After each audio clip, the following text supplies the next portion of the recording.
Welcome back, boys. I had soda up my nose. It literally. We're using this one. No, My name's Rob. come on. This No. is Sarah. We're starting over.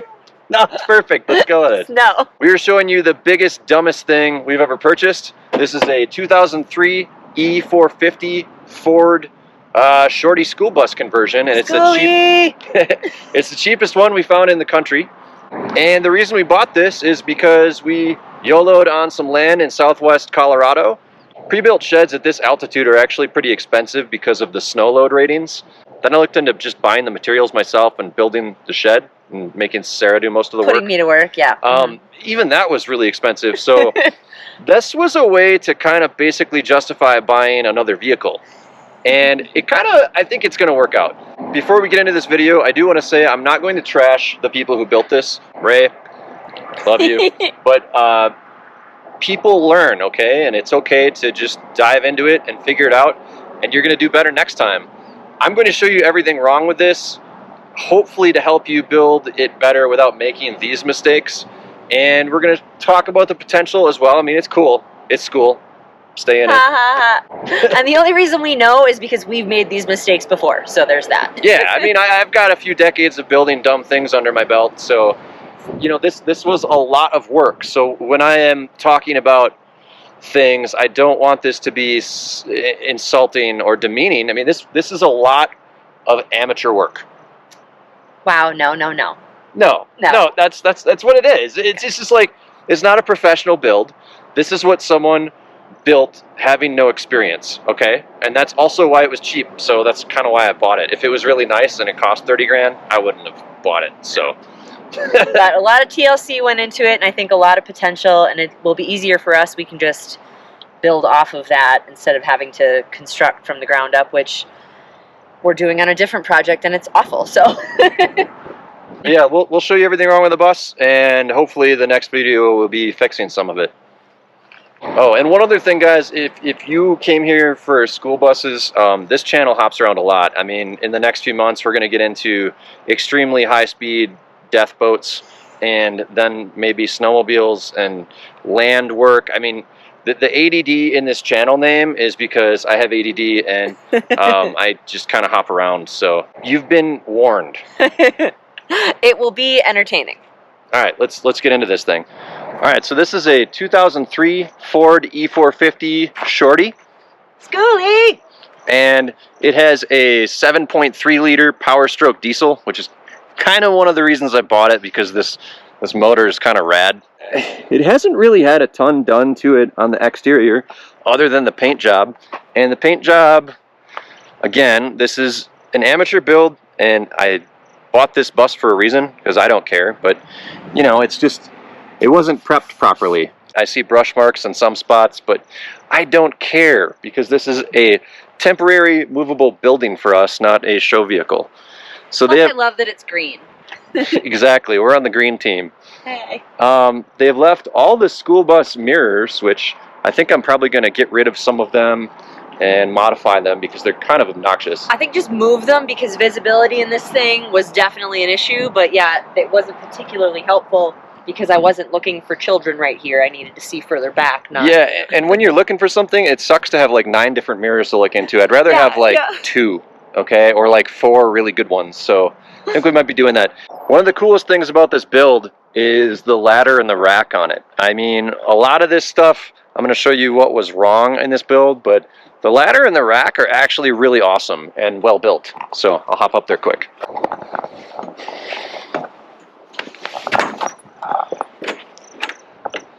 So there you go, on top of the bus. There are no railings, so don't fall. And for some reason, the decking here was only half completed. I'm not sure if they lost interest or what. I bought lumber, so we're going to be finishing that in the next video. Up top, we have a Max Air ventilation roof fan and 2 Renogy 100-watt solar panels. These are the monocrystalline ones, so they're pretty decent. And then I'm going to show you the charge controller and power system in a minute here. The other cool thing about a school bus conversion is they have this escape hatch, which lets in a lot of air. What is up, Lexi? She doesn't see us. Another thing I wanted to mention here is the paint is peeling off. And the reason this is peeling off is that it was improperly prepped. What you want to do is scuff the existing enamel and then hit it with a degreaser made for paint and bodywork, and then the paint should stick a lot better. We're going to be doing that in the next video just to help make sure this thing stays sealed and we don't get any crazy leaks. It's like free climbing. 2 points of contact at all times. Exactly. Safe start, boys. Heads up. Hey, nice. Caught it! So yeah, the ladder and the roof, very well built, very sturdy. Super stoked about that. The other thing I want to talk about real quick is this has a Chinese diesel heater installed on it. You'll see this in a lot of conversions. They're awesome. They work really well. This was improperly installed. And the reason I say that is that the exhaust pipe right here goes down and then comes back up.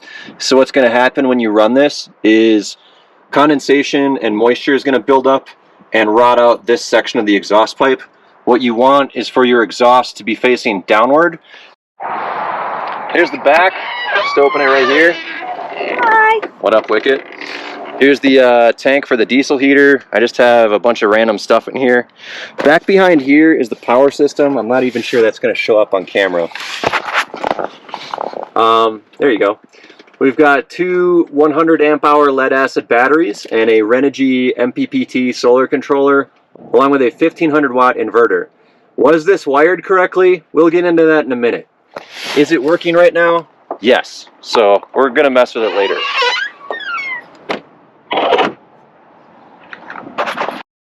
There's a canopy. We might open that in a little bit here. It's been pretty windy. I've heard that it works okay, so we'll look at it. So one of the coolest parts about a Skoolie is the door, but you need security on it. So what they have done here is they have put in a deadbolt on each side. It kind of holds the door shut, but if you look at a real school bus, they have that handle that kind of cams and keeps them tight. There's nothing here to really do that. So the workaround is you have this little guy right here, and then a hole in the floor, which sort of seals it, kind of. Let's go inside. Alright, we got a shoe rack here, some hooks, a little, I don't know, this is where I put my sunglasses for now. Up here, it's pretty basic bus stuff. We have a first aid kit, stickers, and then in here is some of the emergency flares and warning triangles and whatnot. This is where all the wiring for all the bus-specific lights are located, along with the fuses. Another thing I noticed was the odometer says 198,000 miles, so you figure plenty of life left. But then up here, there's a sticker from 2015, and it somehow had 226,000 miles. Yeah. No idea what the actual mileage is. Seems to run fine, though. Up here in the cab, it's pretty standard Ford van stuff. You can see we have a cracked vinyl seat with a seat cover and, you know, kind of loose steering. I think the front suspension needs to be rebuilt on this thing, but it drives okay for now. The other issue I was having was a ton of heat was coming out right here, like a ton of it. Like if you put a cold drink in here in 5 minutes, it would be warm. It was like just getting blasted with heat. So I'm not really sure if there's a seal missing or something from the doghouse, but this is how you service the engine in here. We purchased this vehicle as kind of a non-running project, and I paid someone else to fix it. Typically I fix things myself, but in this situation I needed to drive halfway across the country, get something, and drive it a few states away, so I bit the bullet on it. And I will say that although this engine is awesome, and I'll show you guys that in a second, the parts for it are extremely expensive. So if you need injectors, you're talking like $2 grand for just the injectors. And if you're doing that, you might as well do the glow plugs. And it's just a slippery slope. Once you're paying someone to get this doghouse off and service it, you might as well do a few other things. Hopefully this should be good for quite a bit longer, because these engines are known to pretty much last indefinitely in some form of running state. Million mile, don't they say? Yeah, I mean, this is like a commercial motor. The only reason they got rid of it wasn't for reliability or torque or gas mileage, it was emissions. So it's a dirty girl, which is perfect. So here we have a privacy curtain, which helps control the heat. We were here yesterday and it was probably 35, so keeping this shut kept the heat in here a little bit. So this is the interior of the school bus. We have a little rack here. I don't know, let's start this way, I guess. So here's the bathroom. Right there, there is a multi-stage camping toilet. I haven't used it yet. So there's the loo. This is a 2-stage camping toilet. We haven't used it yet. So far, we've just been using the old bucket method with some fancy bags because I haven't worked up the courage to clean that yet.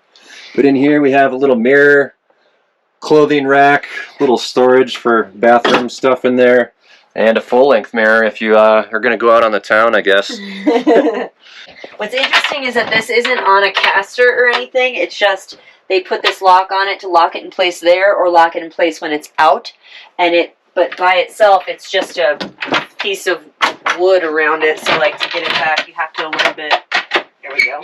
Yeah. It might be nice if it was on a little track. This whole bus is built like that. You need to learn where to push on things in order to shut things, because I don't think the people who built this have ever built anything before. And again, not insulting anyone, but you see things like this and the way I would build things versus the way they built things. It's totally the way I would have built it. He knows more. I'm just OCD about things. So, you know what? I'm going to learn to live with this and just make it good enough, because that's all we need right now. Now, we've only owned this thing for like 3 days, so I don't know if this is going to leak yet. But, yeah, there's some duct tape and silicone, and I don't know what's going on with this thing yet. Hopefully it survives. You want to show this part? Sure. So, originally there was a table here.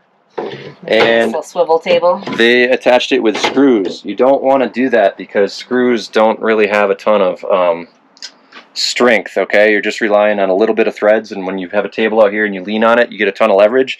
You want to use through bolts with washers, and you want to clamp something because that's going to give you the strength and rely on the material strength, not the little itty-bitty threads. So we're going to fix that in a minute here. And then under here is storage. And also the diesel heater. There's a 5 kilowatt diesel heater right there. I just installed one in Bad Astro. If you want to see the link of that, click right here. But they've been working awesome. It's been cold here, and we've been staying toasty while we've been sleeping. Yeah. I guess they haven't... the previous owner said they installed this, but never used it. So we'll have to see how it works. So here's the controls for the diesel heater. And this was a litter box. I don't think it's ever been used, hopefully, but that's storage for now.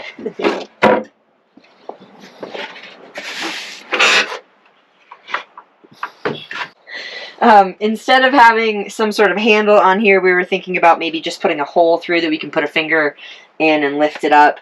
That way there's not something underneath the cushion, but really needs to be something, because otherwise we have to sort of wedge our fingers on the side and lift, and that's just not really... I don't want to pinch my fingers.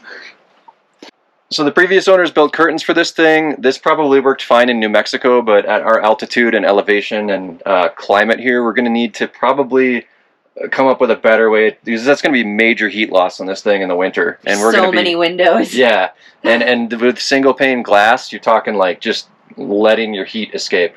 So we're going to have to try to figure out a way to insulate these curtains to try to keep the heat in. I'm not too concerned about reflecting it out just because of where we are, but it's something to think about when you are making curtains. Make them out of a really heavy material. If you can figure it out, also sew in some Reflectix or some bubble wrap or something to give them an air gap.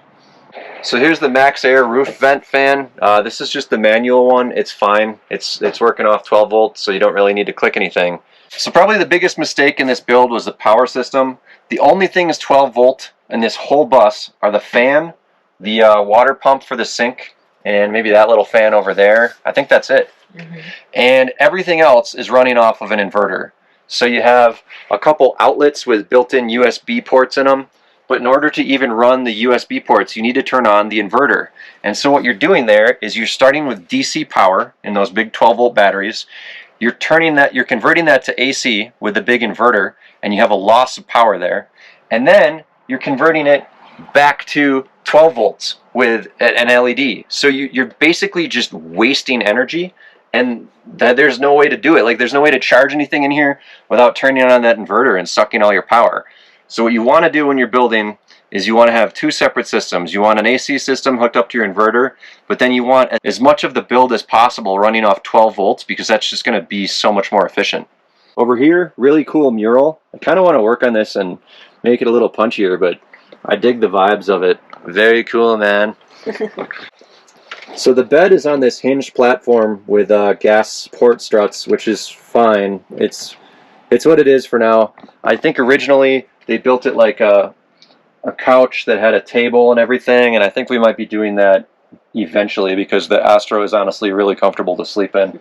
But this is what we did just for now, short-term solution. You can get at the power bank system if you want to flip this up, and there's storage over there. It flips up from both sides too, yeah. Yeah, there's almost like a big hinge in the middle, so you can get to everything. You just, I don't know, you'd have to remove the whole mattress and everything. Lexi likes the under here spot though. That's her little cubby. Here's the kitchen. All the cupboards have some things that sort of keep them open. That one stays open. This one works really well. So here's the sink, little 12-volt pump. Down there is where you put the water. That's the gray water. Pretty simple. You don't need to get under the vehicle to change anything. And then we have a bunch of cleaning supplies in here, along with a itty-bitty trash can. There's also a line here if you wanted to hook up a big propane tank for the stove. I think right now it's just set up with one of those little, like, camping propanes. We don't even know. We've been cooking with it. Haven't even looked. Maybe it'll blow up. No, I've looked. It's a small one. It's a small little camping propane, yeah. But yeah, this is kind of what I said. I mean, just look at these drawers here. In order to shut these drawers, you can't push on this side. You need to push on this side. Otherwise, they jam up. So little quirks. Little quirks. I like the handle so that it looks like wood. Countertop's nice. Everything is. There's a couple little things, like there's some sharp edges here. They put aluminum on the inside edge to kind of insulate, which I think was smart, but the edge is a little rough. I think we might want to, I don't know, goober some silicone over that or something so that I don't cut myself. Seems like something I would do. Yeah, then down here we just have, it's a big storage area, but we just have our bins of food and dog food and stuff. There's the camp stove and a little camp oven, which is kind of awesome. We haven't gotten that working yet. And then in here, cutting board, and then it's a little, hardware needs a little, ooh, that one's stripping, I think. But come on. But then, you know, just a big cubby for food and whatnot. And then another storage one, and then the fridge. So the fridge, yeah, in the ad it showed a nice 12-volt fridge, and that was not here when we purchased it. So this fridge only runs on AC. However, up here in the mountains, what I have found is that if you just leave it open at night and then shut it in the morning, it actually stays really cold. It doesn't require any power, so I think that's how we're using it for now. We have the subway tiles, very, very gram-worthy right there. I like it. Oh, and then the cute little magnetic spice rack that she installed and hasn't even been used, I don't think, so. They put in a hardwood floor, which is nice. There's a couple spots where I don't know, it's where there's like holes in the floor and I could see daylight when I was cleaning. So I think we might want to silicone that in. I think it might have been another lock similar to the toilet. But speaking of that, there's another thing we might need to fix. I guess they had tried to have a shower in here at one point and then decided that that didn't quite work and made it into just this. But the drain hole is just still like that, and it has a rag in it. So we're gonna need to, especially since it's gonna be stored on the land, we need to not have anyone join us through that hole. Mises. Abby. Yeah, so we'll have to seal that up.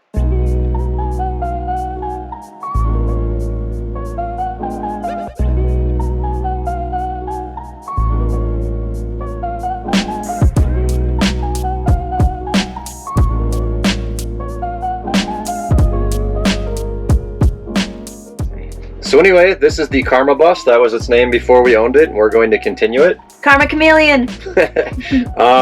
Again, I'm not trying to be critical. There's just a lot of things that, you know, people make mistakes when they haven't built something before. And I think we're going to try to improve the build quality here and there. But overall, this is just a temporary shelter out west and a... little adventure mobile. Yeah. Got some stickers of our own to add to that too. And then I decided all the places up here we haven't been, we have to go now. That makes sense to me. Yeah. Alright, so I think the electrical system is probably the biggest thing I want to fix immediately. But yeah, that'll make you crazy until you fix it, so. Yeah, no lighting, no good. We need to have good lighting in there. I think it's got really good bones though. I think they've done a lot of really great work that we can build off of. And I love it. Yeah, it's super cool. We got a lot of thumbs up, and people are driving by and honking at us constantly. So despite it being a 20-year-old bus with questionable mileage and build quality, it's still super freaking cool. So stay tuned for more of this, and we're gonna be, I don't know, we're not gonna be full-time bus lifers. We still have real jobs and stuff, but this is gonna be our Western home base, and we're going to make it ultra rad, right? Yes. Till next time, cheers.